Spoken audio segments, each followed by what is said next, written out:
Hi. I just wanted to make a quick video about, I guess what was going on with my medication and, kind of what I don't really understand about this doctor. I've been thinking about it all day. Like, I told you that I was going off my Effexor and on to a stronger dose of Celexa, citalopram, same thing. And so that was the only thing that we had discussed when I was there. Oh, and lowering my Percocets to 3 a day rather than 4 within a week, which is fine. But then yesterday I go to the pharmacy and I find out that this fucking woman changes my gabapentin, which I haven't changed. Like, she can fuck off. Like, I'm not changing my gabapentin without consent, without knowledge of changing someone's medication, like gabapentin. It's a neuropathic. It helps with neuropathic pain, I suppose.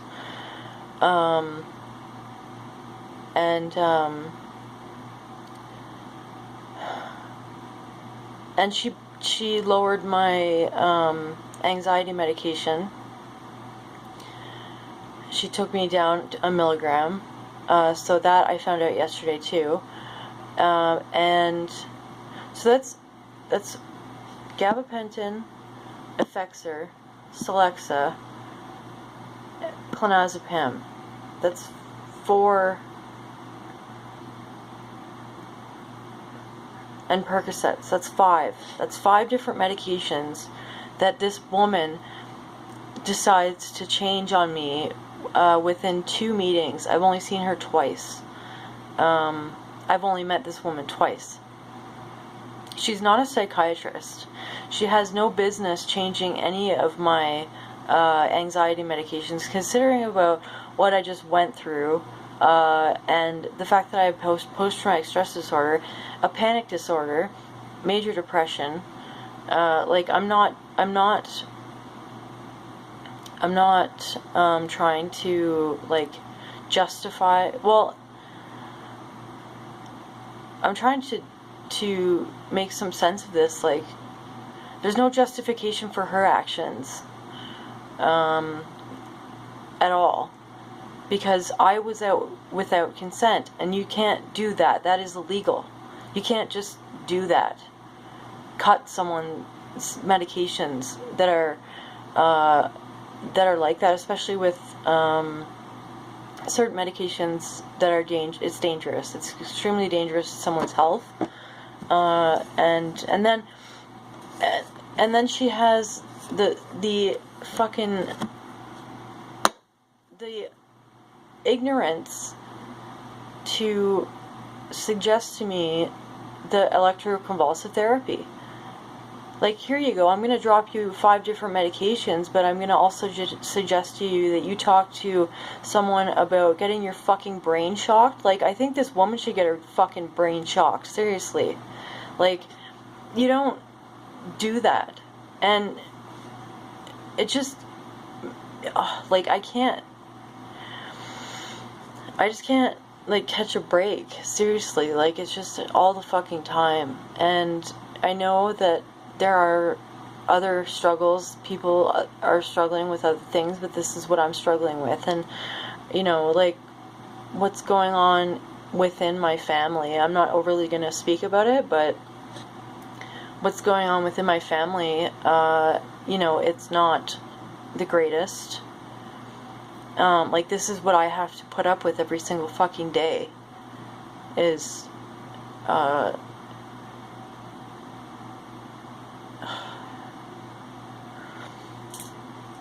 yeah, it could be worse. Like, people say, oh, like, shit could be a lot worse.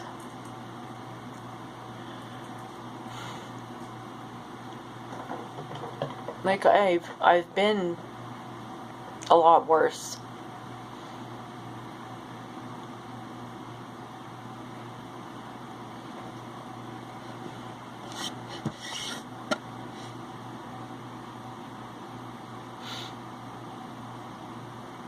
And I don't think that it just basically, like, belittles someone to basically, like, say,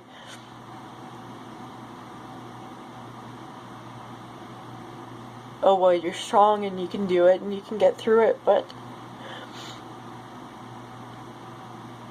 you know, sometimes, no, you can't.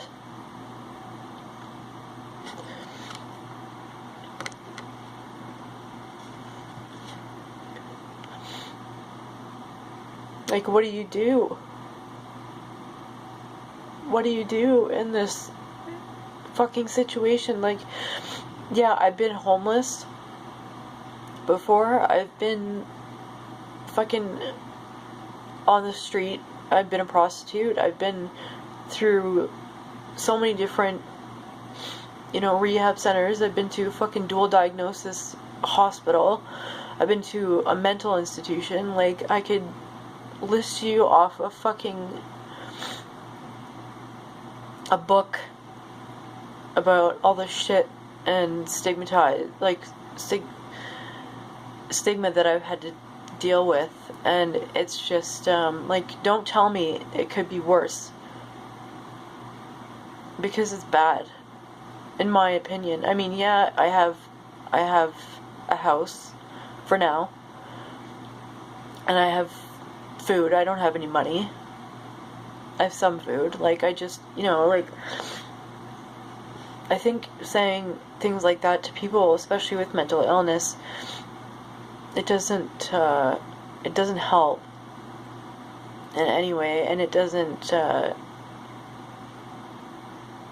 take away the fact that what we're going through is also bad. It's also a struggle. Like, yeah, I live in a first world country where I should be treated, every human being should be treated equally. I believe that, especially, well, I don't fucking believe that for murderers and rapists and molesters. No, they shouldn't. They should be castricized and fucking hung, as far as I'm concerned. I don't care about that, but I mean, there are people with worse mental health conditions than mine, and I suppose, you know, in the bigger picture of that, it may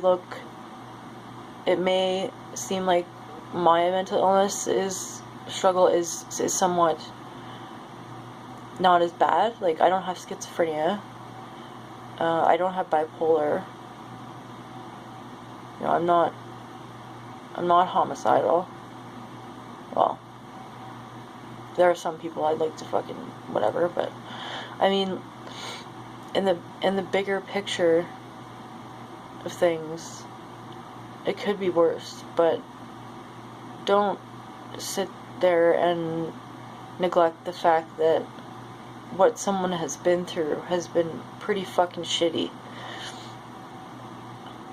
And, you know, this woman just fucking, just totally disregarded everything. She doesn't even know me. She doesn't know me from shit. And that's what I'm really tired of, is people thinking, you know, off the bat, oh, I have a mental illness, so therefore, you know, or I'm a substance abuse user, I abuse substances, and I'm an alcoholic, therefore I am. That's not true. I'm a lot more than my mental illness and my addiction. So, I don't know, I just had a hard day, and slept all day, and I'm just fucking pissed off at the neighbors. The neighbors don't like, 7:30 in the fucking morning, like, are you serious? It's on a Saturday. Like, Even during the weekdays, 7:30 in the morning, all I can hear is them fucking stomping around upstairs. Like, sorry, I had to, like, release some of that. Because I don't really have a coping mechanism for anger. I mean, I get angry and then I get sad. My anger is mostly hurt. If you're angry, I don't know, if I'm angry about something, I'm hurt from it. And, yeah, the anger is a secondary emotion, so, but it's okay to be angry, but I take it out on myself a lot. Like, you know, self-harm, and I have no really, real healthy coping mechanism with anger, so if I can just, like, talk about it and maybe, like, hear something of what I say, it makes more sense, rather than keeping it in my head, because that's dangerous. Alright, thanks for listening to my rant. I don't know.